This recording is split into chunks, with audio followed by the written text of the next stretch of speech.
Scuzați-mă, s-a închis videoclipul.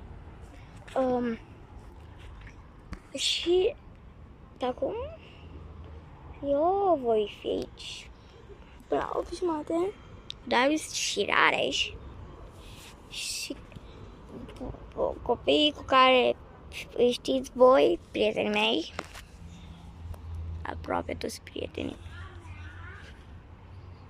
Deci voi puteți găsi multe, da. M-am pus în loc greșit, fiindcă sunt un chil de furnici și cred că s-au mai urcat pe mine. Îmi voi muta locul la soare, guys.